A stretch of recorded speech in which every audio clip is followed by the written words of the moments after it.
people to join us, so thanks for your patience. We should be ready in just a couple minutes.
The host has unmuted all participants. I think it must be starting now.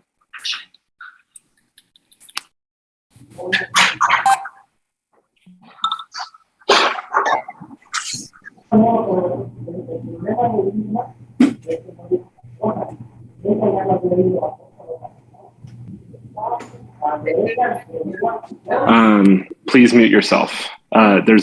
We're having some technical difficulties, so we had to unmute everyone. So if you could please mute yourself, that'd be great.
All right, so it looks like everybody that is required to be here is here. Want to thank everyone for showing up today. My name is Ryan Motzik. I'm with the Mission Merchants Association. And we're joined here today. 203. If you could please mute yourself if you're not speaking, that'd be really great. I've owned 7 bars in San Francisco at one time. Dave, could you please mute your phone? So all the Dubliners in San Francisco I own. All right. Please mute yourself if you're not speaking. Thank you. So I'm Ryan Motzik with the Mission Merchants Association. Wanted to bring all of you here together so that we could have a discussion. Marty Coyne. Sorry, one sec. Yeah, I know. Whoever's running the Mission Merchants Association account should have those powers and should be able to mute everyone.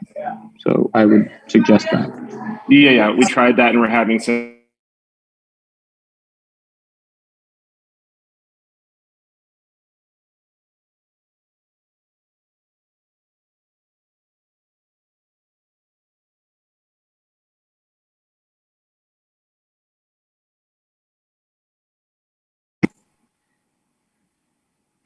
Can't hear anything. All right. So here we are.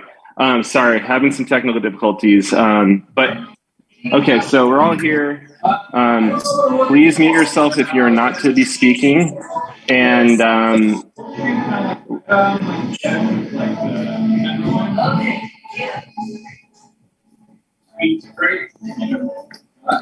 right. So I want to thank Robin and friends for joining us today.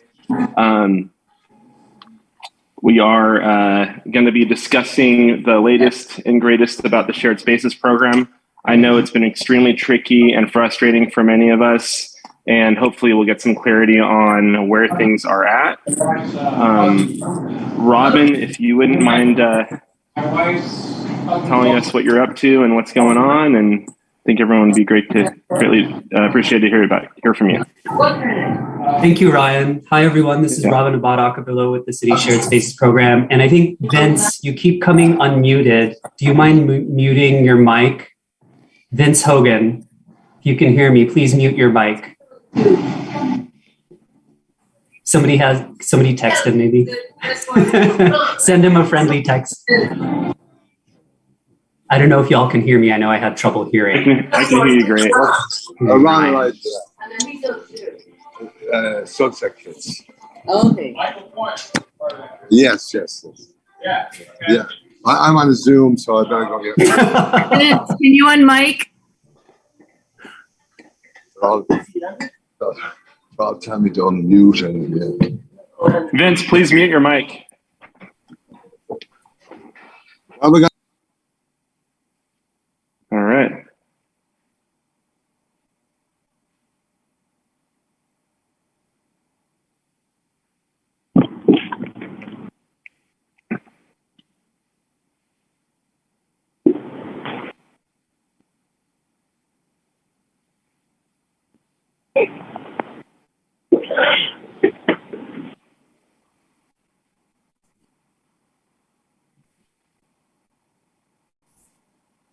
Great. Can everyone hear me? If you can hear me, please give me a thumbs up or a double thumbs up. Okay, great. Awesome. And thanks for the feedback in the chat. Hi, everyone. Happy Thursday.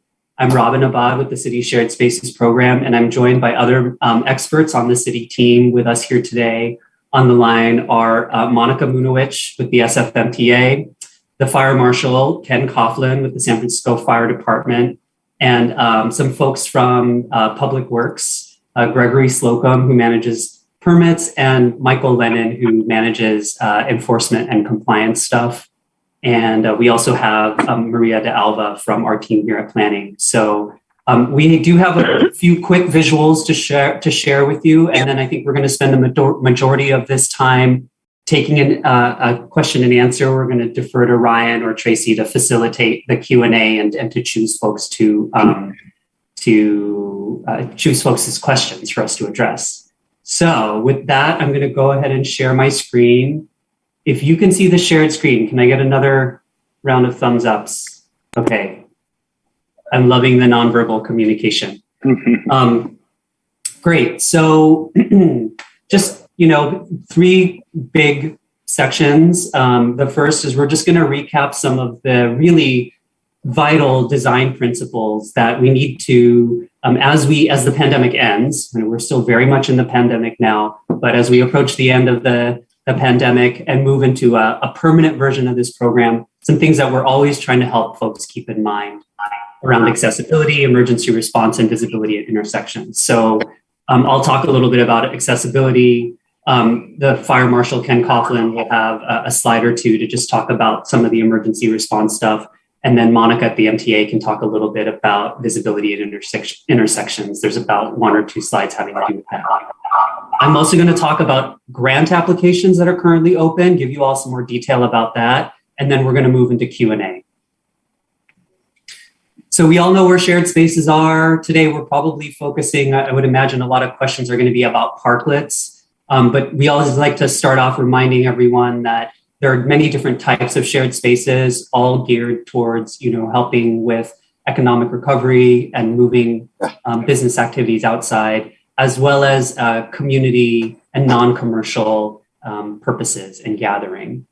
So there's a lot of diversity. The Mission is one of the districts in the city where we see the greatest concentration of all of these different kinds of shared spaces coming up during the pandemic, and we hope very much staying after the pandemic. So many folks in the room have seen images and this slide before. Every time we come present before you all, whether it's a merchants association or a community benefit district or a neighborhood group, we just like to keep reminding folks about how we can make our parklets safe and accessible. That's really, a key couple set of ideas that we always all want to be thinking about, whether we want to start a new parklet, create a new parklet, or we have an existing parklet that we've been using during the pandemic, and we know we want to, again, make it safe and accessible.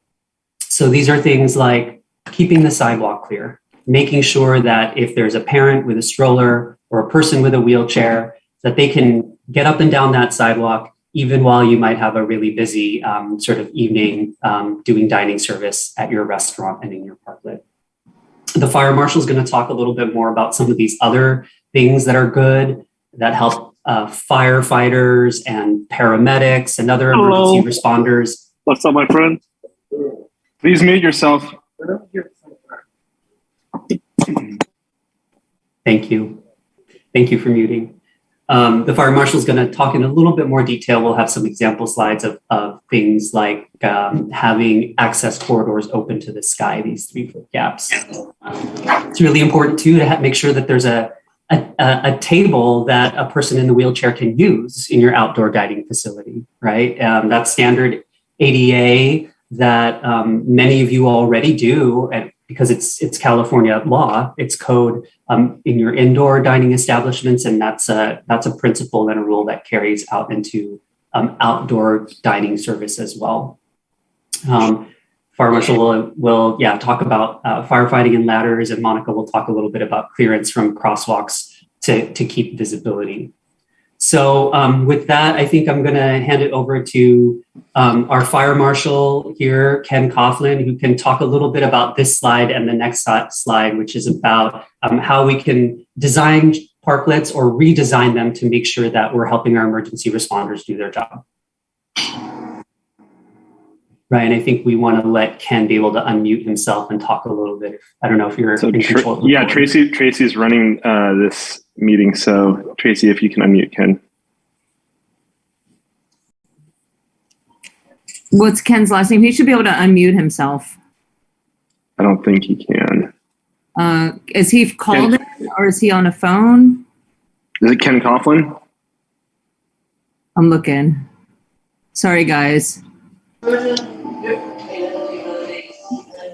All right, Ken's here. Let's see if I can find him. Okay. Yeah. And then I'll tell you.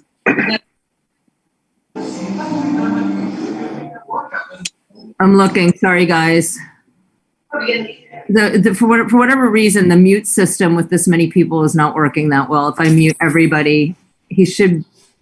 Ken Coffin. Okay, gotcha. Here he goes. He's unmuted. Unmuted. Here I am. Can you hear me? Can everybody hear me now? Yes. Okay, great. Thank you. Hi, Ken Coughlin, the Fire Marshal, San Francisco. So the slide that Robin has up here, we're talking about emergency access gaps. So the idea is we need to get our responding personnel and our engines and get them from the street to the building beyond the shared space. So the first slide that has the check mark to it has 3-foot gaps. And so those 3-foot gaps, they kind of simulate what you would find normally between parked cars. It allows us to get quickly, like I said, from the street to the building beyond it. But an important part of the gaps is actually to have it clear all the way to the sky above. And the reason why is we carry ladders through there. Excuse me. So as we carry a ladder, some of our ladders are as long as 21 or 22 feet unextended.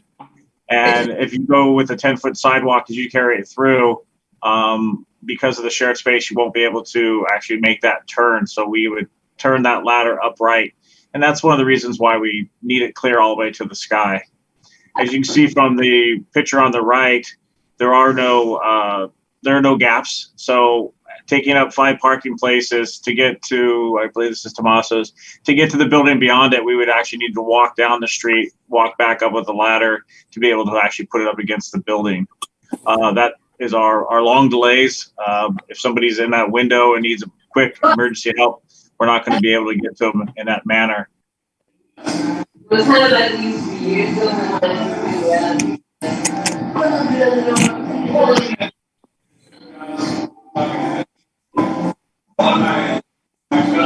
Yes.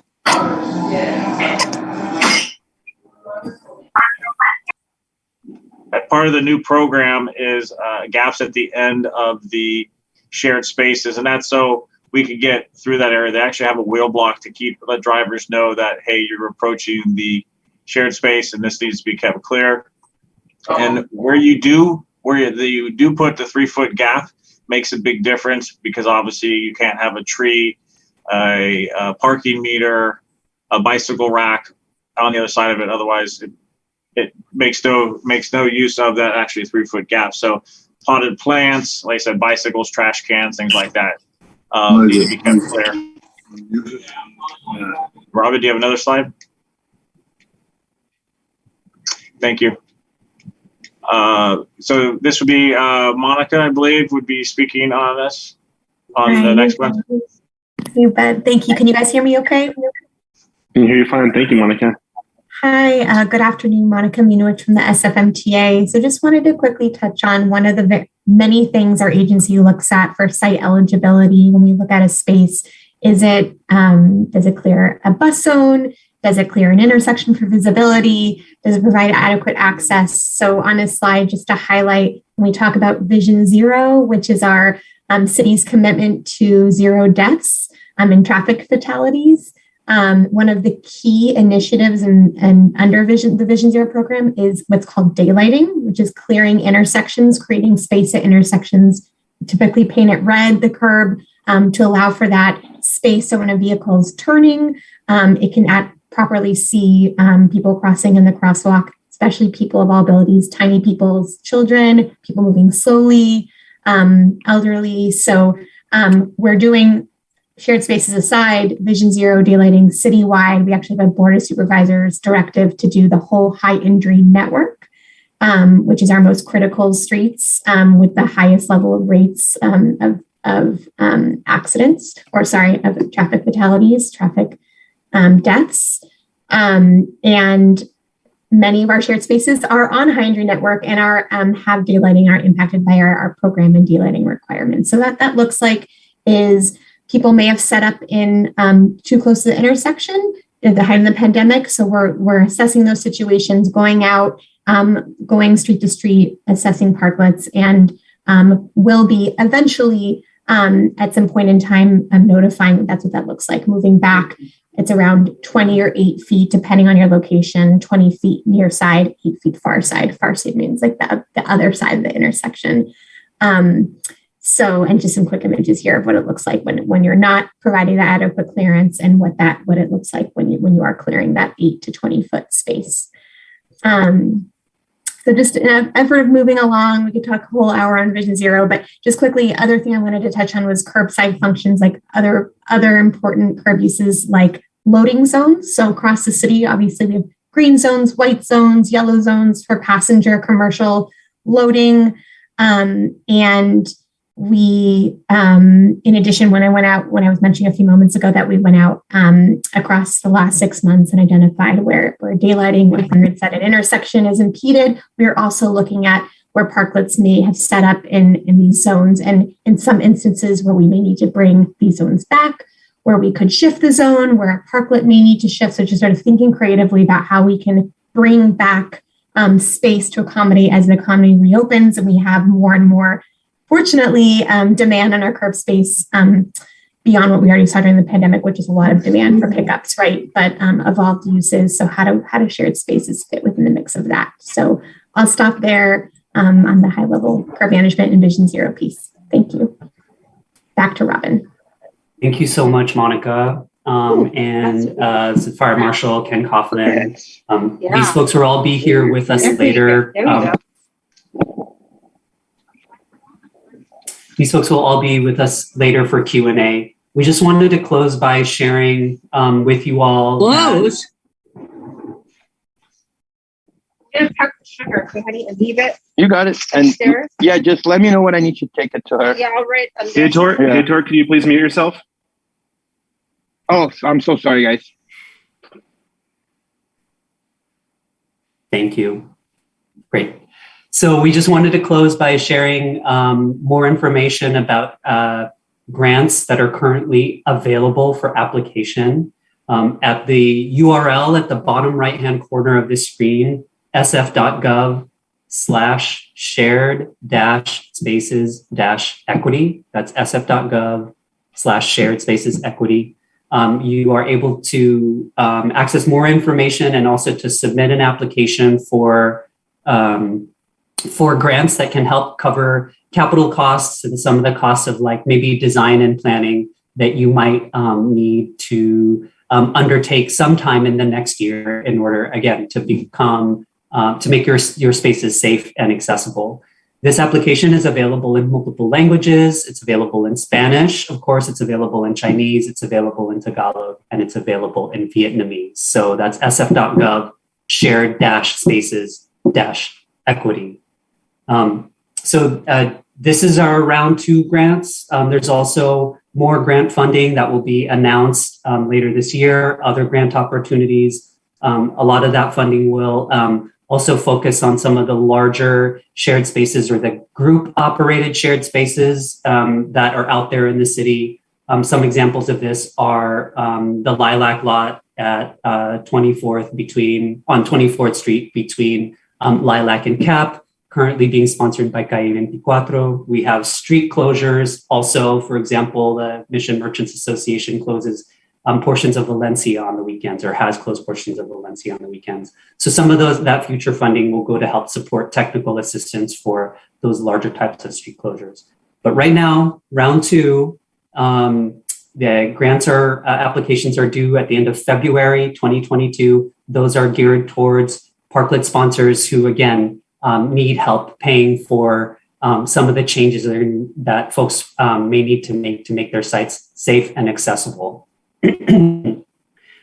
Just some other quick numbers for you all. You know, there's over $750,000 in grants have gone out so far through the Equity Grants Program and through OEWD's SF Shines program. And, you know, we're really excited to keep bumping those numbers up with budget that the board allocated to the program during their last supplemental appropriation. Folks have been asking about how awards and selections are made for these grant funds. We are very transparent and open about this with everybody. You know, there's a lot of need out there, and of course, there's limited funding, right? There's not enough funding to pay for everyone's everything.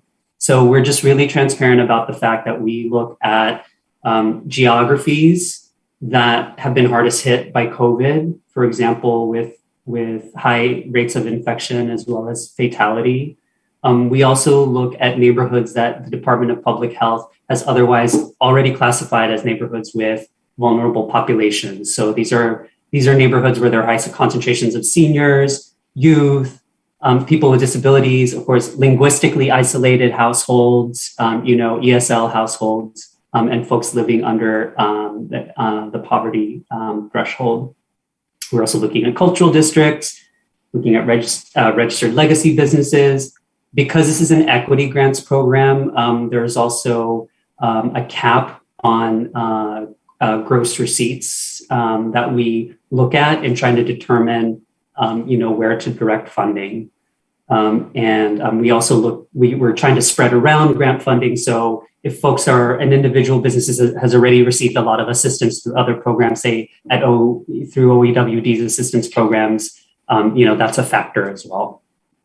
So folks also just want to, know how this plays out spatially, right? And how do we put together a map of this? Here's just a quick kind of more detailed summary of what I just talked about. You can see that, the darker areas of the city are where the most vulnerable populations are and where the city has been hardest hit from COVID. So that's where we will focus and concentrate a lot of the funding, though the funding, of course, does get evenly spread around all geographies of the city.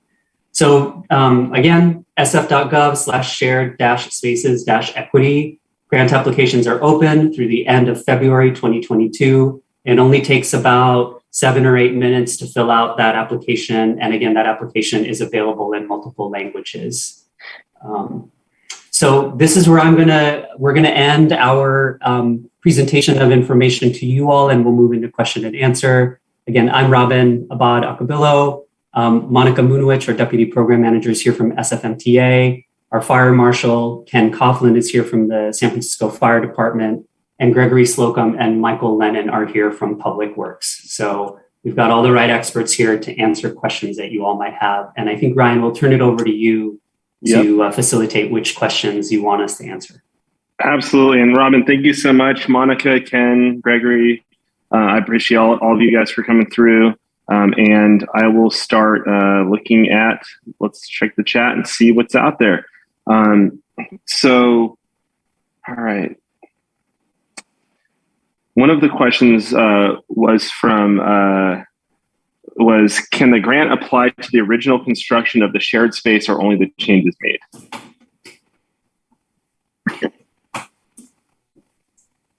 Okay, I am unmuted. The grants that are currently open for round 2 are explicitly targeted at helping folks make modifications to make sure that sites are safe and accessible. So we talked about ADA, we talked about reconfiguring or tweaking parklets to make them so that they don't impede firefighters and paramedics doing their job. That's what we're going to be looking for in terms of helping to reimburse for some of those costs. Great, thank you. Next question is, who do we ask for the determination of how much setback is required since the range is 8 to 20 feet? Yes, so the SFMTA will have been in touch, or they will be in touch if this rule impacts you. I'll turn it over to Monica. Explained a little bit earlier why sometimes it's 20 on the near side and 8 on the far side, but I'll turn it over to her to elaborate more. And everybody can unmute themselves now. Great. That's a great question. I realize that could have been confusing. No, by no means are we leaving it up to businesses and sponsors and parkland owners to determine that guidance.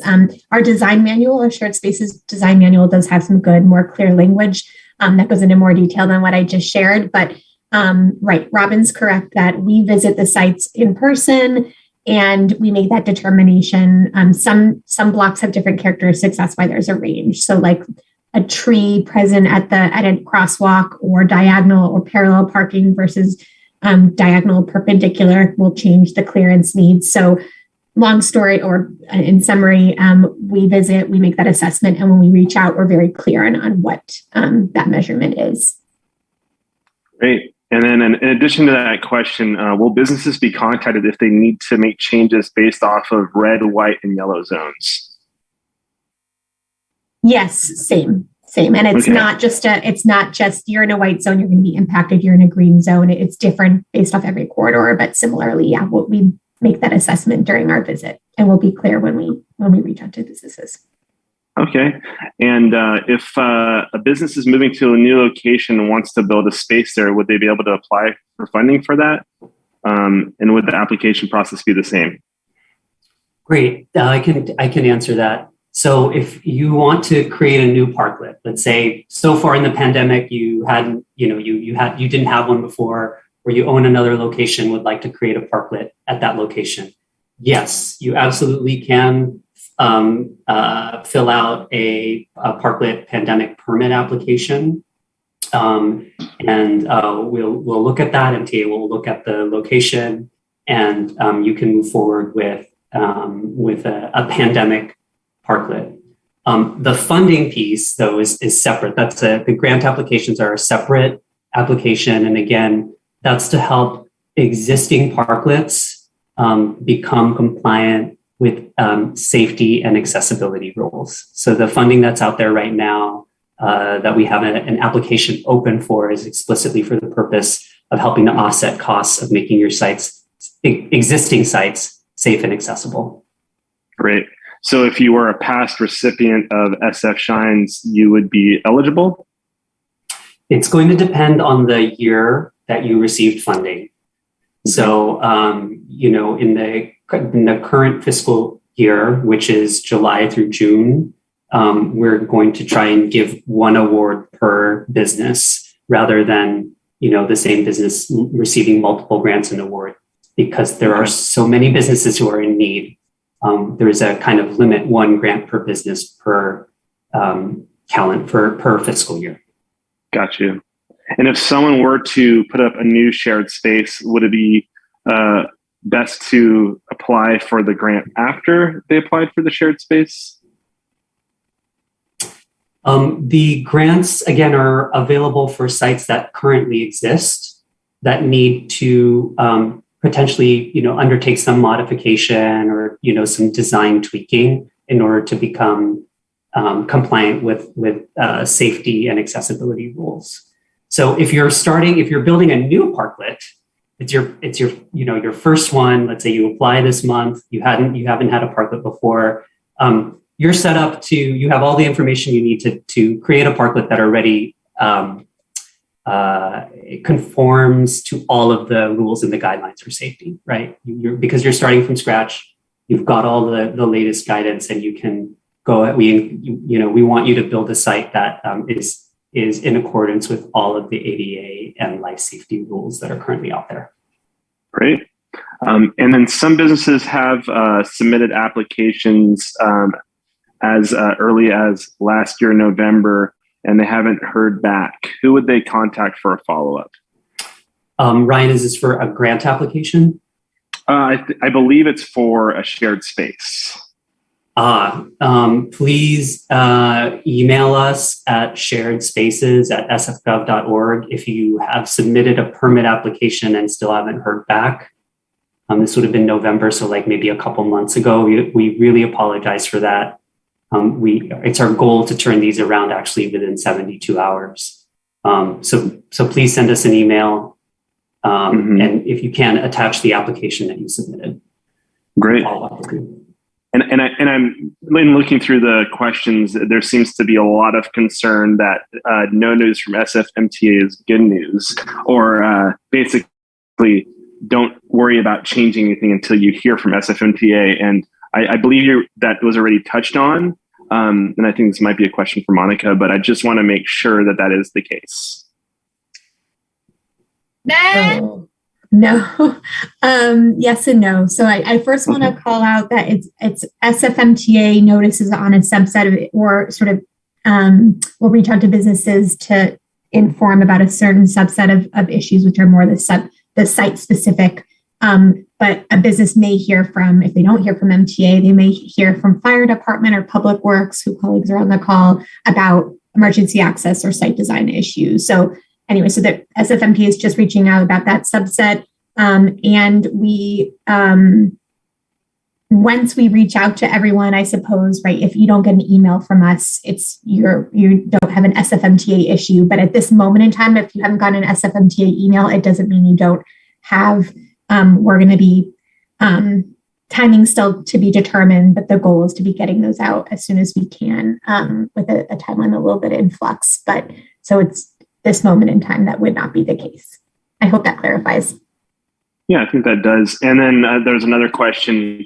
Will these parklets become permanent if they finally comply with all the final requirements? And I think that that's a very fair question, because there's a lot of investment going into some of these parklets, and to have to change, over and over, that could be quite draining, especially since these are supposed to, be somewhat of a life raft to certain businesses. So that's a good question. I'm curious where that stands. Really, really great question. Yes, the city's goal is to help as many pandemic parklets as possible survive through the pandemic, and continue serving their communities, continue serving your neighborhoods, your patrons, your customers after the pandemic. That's absolutely our goal. So, what we do, a lot of the rules that we just looked at, some of those pictures and slides of what's a safe condition, what's an unsafe condition. These are actually guidelines that many have existed before COVID. SF has had a parklet program for about 10 years now. And during the pandemic, we wanted folks to pop up really fast and save their businesses. So the city was a little bit more lenient. But as we approach the end of the pandemic, which I really hope is sometime this year, that we all get to look at the pandemic in the rearview mirror, we'll need to transition those, all of those sites and all of the designs to make sure that, we're accessible to folks with disabilities, that we're safe from a life safety point of view and all of that. We know it's going to take a long time. It's going to be a slow transition. Making sure that we have fully accessible and fully safe parklets is not something that's going to happen overnight. And the city teams are here to work with you to figure out how to make that happen. Next question. So other than fire safety and ADA, are there any other requirements? Yeah, there are. The fire safety, the intersection visibility, and the ADA ones are the ones that are, in a way, the most urgent. And they're also the ones that the Board of Supervisors emphasized the last time they passed legislation. Robin, sorry, we're going to have to mute Angel. Angel, can you please mute yourself? Or Tracy, would you be able to please mute Angel? I'm trying, but I can't. I have to remove him. Okay. Angel, please mute yourself. Hi, my name is Angel from the Castro Bar Lounge. Yeah, could you please mute yourself? Can you please mute? I can't hear you. Can you please mute yourself? There you go. All right, Robin, you can please go ahead. Yes, Brian, can you remind me what our last question was? The question was about, are there any other issues besides, not issues, ADA, Yeah, right. Safety, so the issues that are most urgent have to do, again, with life safety, emergency access, accessibility for folks with disabilities, and visibility and safety at our intersections.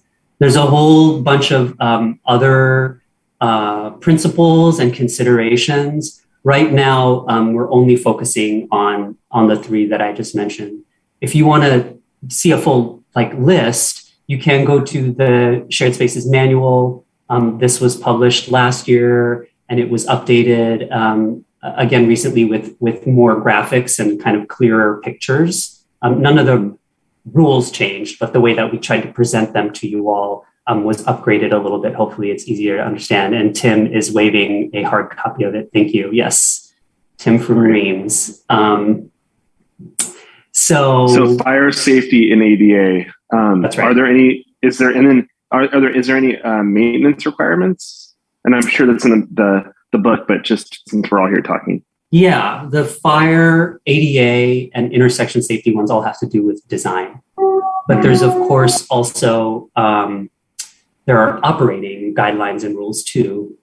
Most parklet sponsors, most small business owners are really, really on top of keeping their sites clean, free of graffiti, free of garbage, free of litter. It's of course important to keep doing that. And I don't need to tell a merchant or a merchant's group how important it is to keep a clean sidewalk, because you all are very good caretakers of your own neighborhood and environment. So, but yeah, that continues to be something that, especially as folks are maybe shutting down at odd intervals, closing up shop for weeks at a time. We know that there are many other stressors you're dealing with, but of course, keeping your site, clean and well maintained, even while you are maybe not, your business is not currently open or operating. That's obviously really important for the environment of the sidewalk and the street. Mm-hmm.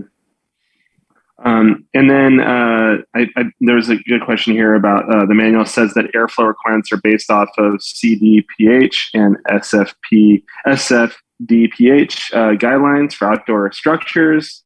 The link to CDPH for this takes you to a page that has a large red notice saying that these guidelines are archived and no longer valid. Looks like Department of Public Health also said that the guidelines on their site are based off of an older health order. So I guess the question that a few have is what can be done to make sure that they can stay up on the latest, most new health guidelines? Yes. So apologies for that, everybody. The science around COVID and, the resulting health guidelines, we know it's changed a lot in the last 2 years.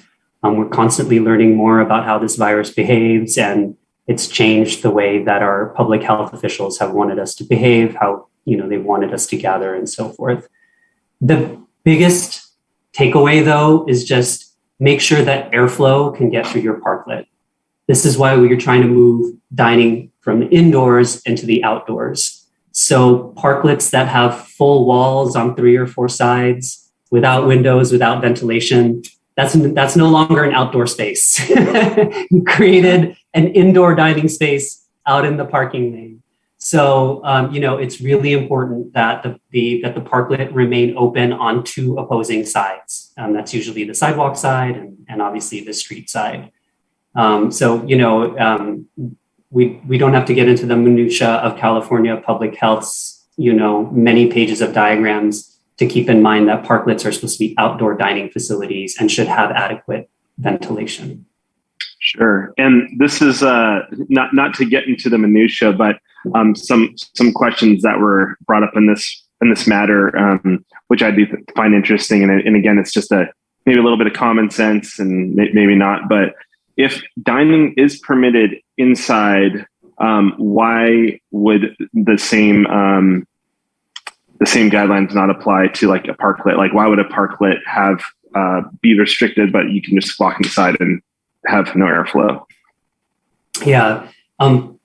Parklets are our outdoor dining facility. And again, we don't know whether or not the ability to continue dining indoors, unmasked in mixed households, et cetera, is something that will remain a consistent opportunity, right? It's gotten more and more optimistic and conditions have gotten better and better through the pandemic.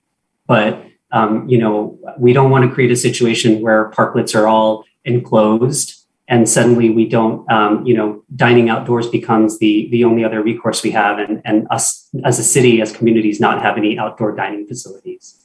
It's also important, we talked about this a little bit earlier in the presentation, but parklets also need to be transparent and visible above 42 inches above grade. So a standard railing height, say around a stairwell or any other kind of platform, in building code is 42 inches. Well, above 42 inches, you want a firefighter or a paramedic who is standing in the street to be able to see through the parklet and see where the building entrances are.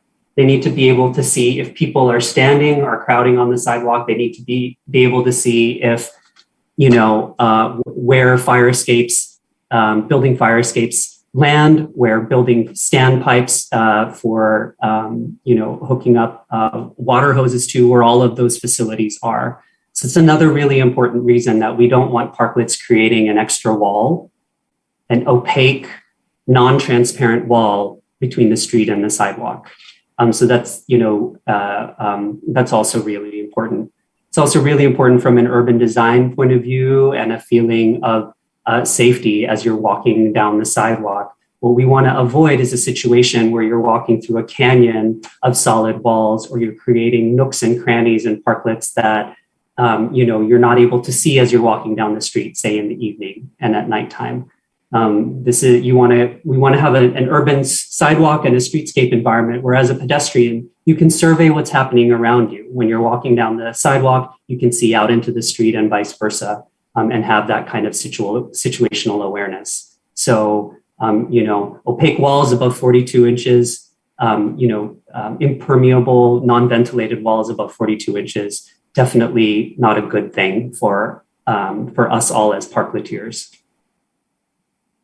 All right. And then another question is, will the public bench be a requirement for these parklets? That's a great question. So that's right. The Board of Supervisors, when they legislated this past summer, introduced a requirement for a public bench. Right now, because we're still in the pandemic and we're still in the pandemic emergency version of the program, a public bench is not a requirement.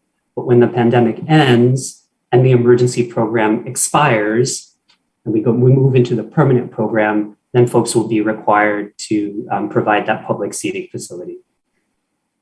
All right.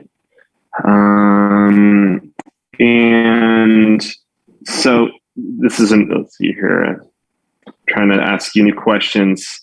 So the clear plastic windshields are, I have a yes, question. please mute. Yeah, please mute yourself and put your questions in the chat. I don't have access to the chat. I'm on the phone. Oh. Okay. Well, please email me. Email. Sure. Thank you. Sorry, guys. All right, let me get back to the chat here. So the clear plastic windshields are not an option because graffiti will inevitably make them opaque.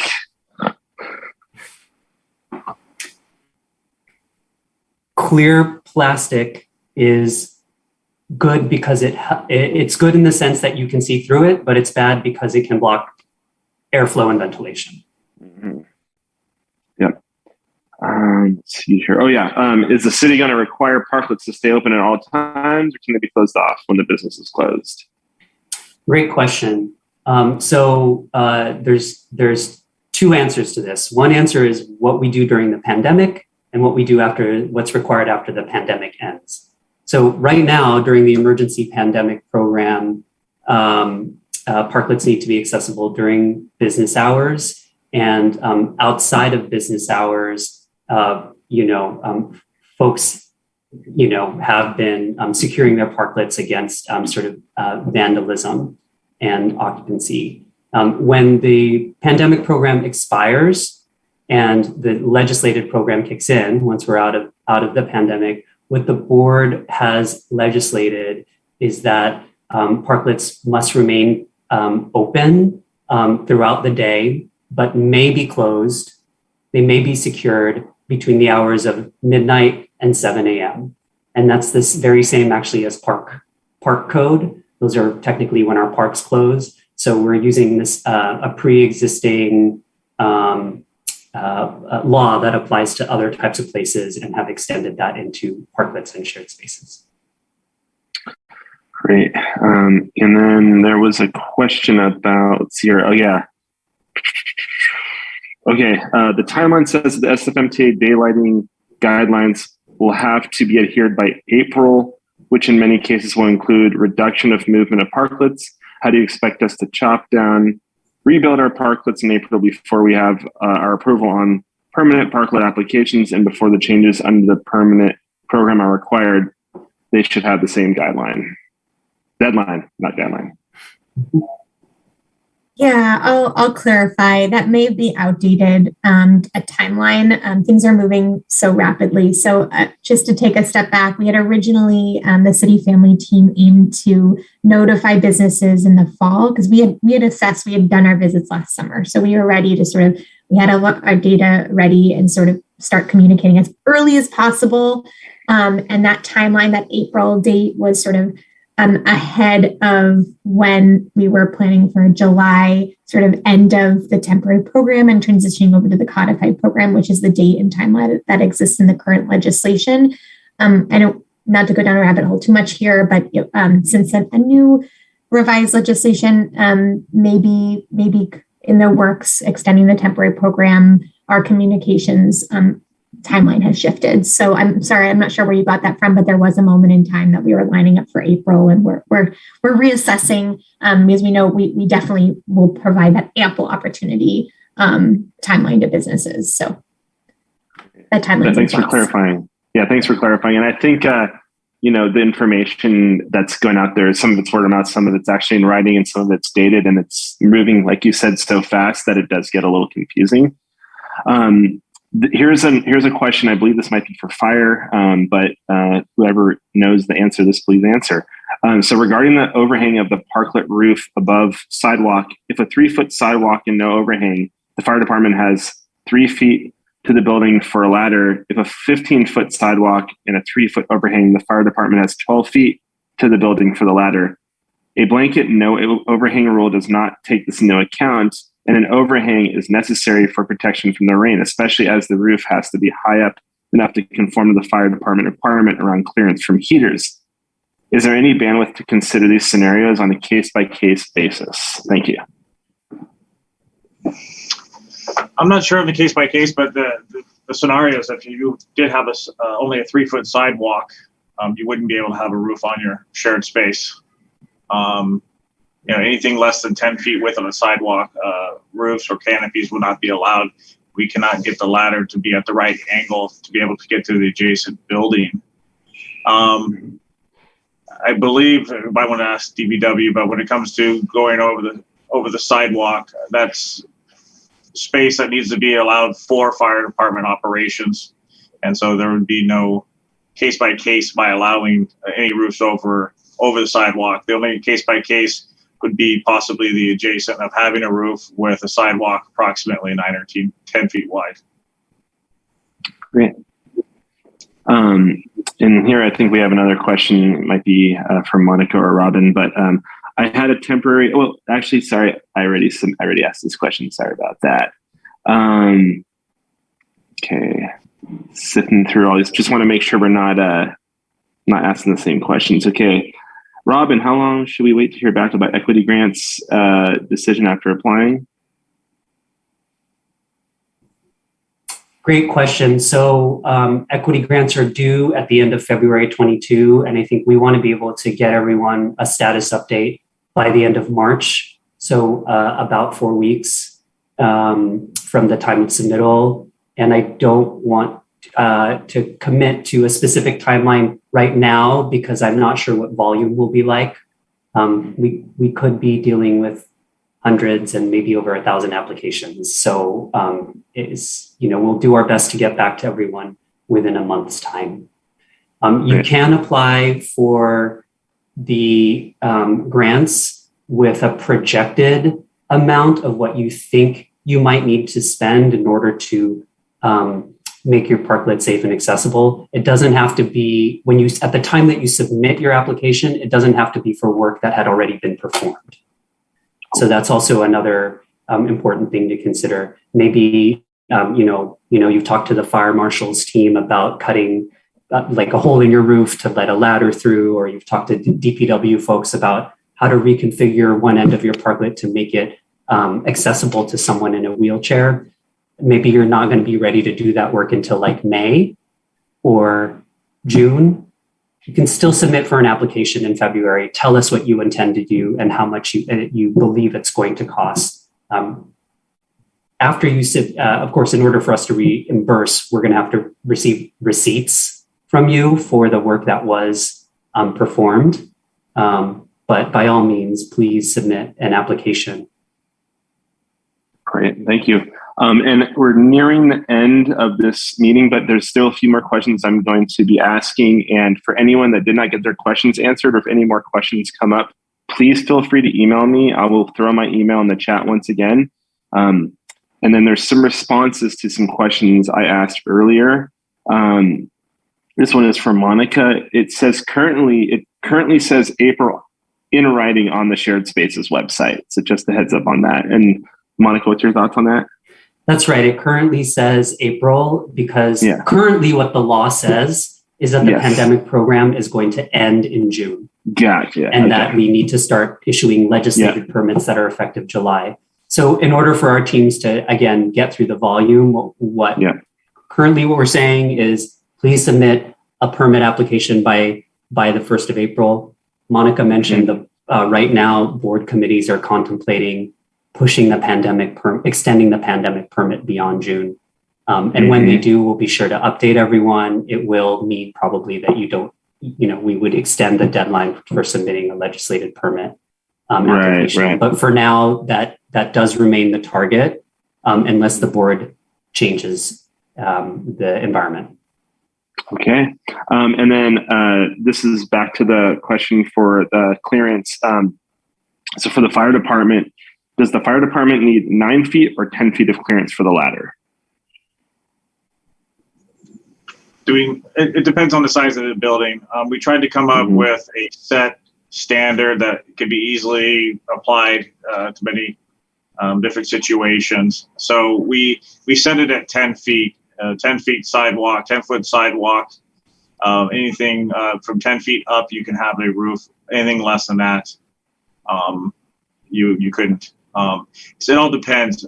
Remember the ladders. If you have a 3-story building, then we would need more like 10 feet to get it up. There's a formula 1/5 plus 2 feet kind of thing that we use because we're about to get the correct climbing angle. So the legislature or the guidelines state 10 feet. At less than 10 feet, it would be no roof. Okay. And then we had, thank you very much for that. And we had somebody say, hey, the meeting says it's till 4:30. Why is it not 4:30? The reason why we set it till 4:30 is so that we wouldn't have a hard cutoff at this very minute right now. I want to allow for a few minutes to ask a few more questions, but the meeting was technically from 3 to 4 p.m. But so we have a couple more questions. With the rubber bumpers and soft tap poles, the manual says you need 2 feet of clearance and access gap between end of structure and driveway rather than 3 feet. In those situations, do we still put rubber bumpers back on tap holes? I would think that would make it very difficult and dangerous radius for drivers leaving driveways. That's right. When you are adjacent to a driveway, when your parklet structure is in a parking space that's adjacent to a driveway, a wheel stop, which is that long rubber hot dog that sits on the ground perpendicular to the curb, or a white plastic straw, the vertical type 2 delineators is what they're technically called. Those are not needed. You need those when you are putting a parklet in a parking space that is between 2 other active parking spaces, right? Those are traffic control devices that help folks who are maneuvering vehicles in and around parklets. But yeah, when you're next to a driveway, those fixtures are not required. Okay. And would this apply if a driveway is, let's say, part of a business? Not sure. Do you mean that a business may want to put a parklet in the parking lane in front of a driveway? Well, let's just say there needs to be like certain clearance. If I'd imagine if someone's pulling out of a driveway, but actually okay, never mind. That someone just typed disregard that, so we will disregard that. All right. So for SFMTA tables and chairs permits, not shared spaces issued during the pandemic, do folks need to reapply to continue these? So tables and chairs permits are actually managed and issued by the Department of Public Works. So I think this is a great question for Gregory Slocum, my colleague at DPW, who oversees the administration of these permits. All right. And I'm looking at the chat right now. Is Gregory in this? Yeah. Hi, this is Gregory. Can you hear me? Yes. Hey, good afternoon, folks. Thank you for hosting. Thank you for having me. These permits, you will need to renew them. Our tables and chairs permits are on an annual basis, and typically renewal is fairly simple. We need an updated copy of insurance, and we need updated copy of insurance. We get your business license. That's about it. Right now, fees have been waived, so we ask for a $9 Board of Appeals fee, which is not waived by the legislation. And if you had not previously submitted a plan or a configuration for your cafe tables and chairs, you would be required to do that, so that we can integrate that in the system. If you're a legacy permit holder, because this is a permit that's existed, I don't know, something like 15 to 20 years, you're just continuing to renew. It's everything that you've been doing in the past. It's relatively simple. We email you with your renewals. We send you a link to pay that $9 when appropriate. Everything's automated. It's not reinventing the wheel. These permits are distinguishable because they're going to have a TC prefix, and that predates cafe tables and chairs. Shared spaces. For example, I could have 18 TC-0052 or whatever is a unique identifier. We're updating our permit system for the permanent program so that parklets or curbside installations have a unique prefix that distinguishes them from tables and chairs on the sidewalk, so that it's really identifiable to the user and to folks trying to learn more about it. But don't need to necessarily reapply. You will need to renew. A lot of the information we're going to need for renewal is stuff you're going to be doing anyway. If you have any questions, please reach out to us. Thank you. Thank you very much. And I'm going to be asking 2 more questions. And then, like I said, I'm going to be throwing my email in this chat, and I'm going to do my best to get answers for anyone that needs clarification. I have 2 more questions, and then we're going to have to close this out. So next question is, when we submit our applications, will we get responses, directives, and communications all from one city department?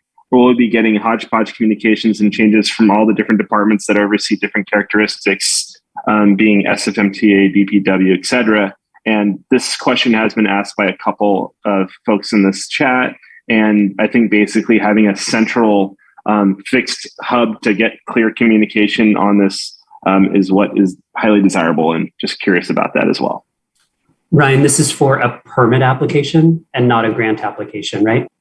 Yes. Yes. So the primary coordinator for all permits for parklets is Public Works.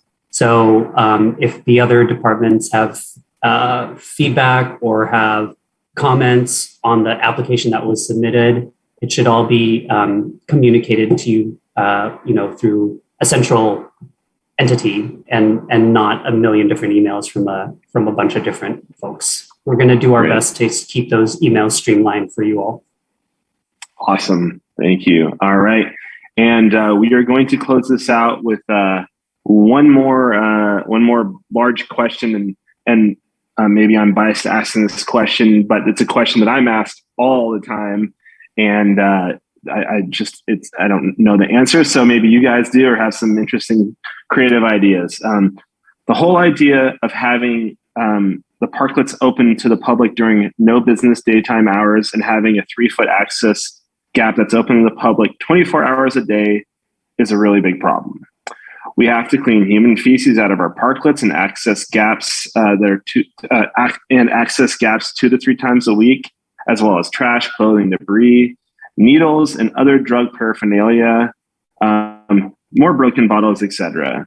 If the city is demanding that we take a space that we pay to use and is considered part of our business, and we're required to have Cal OSHA requirements, workers' comp requirements for employee safety, and leave it open to the public who make the space into a health and safety hazard, then what exactly is the city going to do to better police or ensure that the parklets are not being used in these illegal and dangerous manners? And what will the city do to mitigate our liability for any injury that occurs to either employees or members of the public in those open spaces? And before anyone answers this question, I can say firsthand that I have witnessed confrontation between folks that have used parklets for uses that are not supposed to be used. I've seen fights happen, and I've also seen the aftermath of what happens when someone misuses these parklets. So I am curious as well. Thank you. Yes. So, I mean, just firstly want to express my gratitude that I have to any business owner who does this and who takes this on. We know that it's part of your survival strategy, but it's also something that you're giving back and you're creating for the community and the neighborhood. And, I've been helping San Franciscans create parklets for many years before COVID. And I think it's one of the most beautiful things that our city does. And it's one of the most beautiful things that we show the world how to do. Creating a parklet is a big responsibility. It's something that as a small business owner or as a group of small business owners, sometimes folks collaborate and co-operate a parklet, which I think is also another great story. It is something that you're electing to do and a responsibility that you are electing to take on. So it's just the same as creating a table, an outdoor dining facility with tables and chairs on the sidewalk. It's something that you do that you're responsible for keeping clean and safe and secure. So the same does apply to parklets. And we want everyone to keep that in mind. If it's something that you feel like might overextend your capacity to keep clean, to keep safe, to keep an eye on, to steward, then, it might not be the best thing to do at this time. With regard to the public access requirement, again, this is a rule that has applied to parklets for many years before the pandemic and shared spaces. During the pandemic, it was suspended. Our legislature, our Board of Supervisors, has decided that when the pandemic is over, a version of that rule is going to come back. And that open access to parklets is something that, again, will be required during the daytime anyways. No longer 24/7, but definitely between the hours of 7 a.m. and 11:59 p.m. at night. So I know it can be a struggle. Public life conditions and social conditions out on the streets and sidewalks isn't always pleasant. It isn't always pretty. It's a very complex environment out there on the streets, and that taking that on comes with taking on a parklet. All right. Well, I want to thank you very much for coming out today, Robin, Monica, Gregory, Ken, Maria, Jacob, Jennifer. I believe all of you guys were here. And I want to thank everyone that took the time to sit on this meeting. One of our goals for the Mission Merchants Association was to facilitate more information for the Mission District community. We've all been, trying to stay above water and to run our own businesses while getting through this pandemic. But there is this heightened urgency now that we're in this, fourth wave, and everyone's just trying to survive and get through this extremely challenging time. So thank you for coming out to inform us, and thanks for listening. And as I said in the chat, feel free to email me anytime with any questions. Also, apologies for the technical difficulties earlier. Zoom was being quite buggy, but please hit me up via email if anyone's got any questions. I'll also give you my cell phone. You guys can call me anytime. Really want to be of an asset to the community to keep everyone in the know. And I know it's challenging and frustrating often. I do believe everyone's trying their best to help, and hopefully we'll all get through this smiling and successful and healthy. All right. Well, thank you, everyone. Appreciate your time. Have a great rest of the day, and we'll be in touch. Thank you. Thank you very much. Have a nice afternoon. Thank you.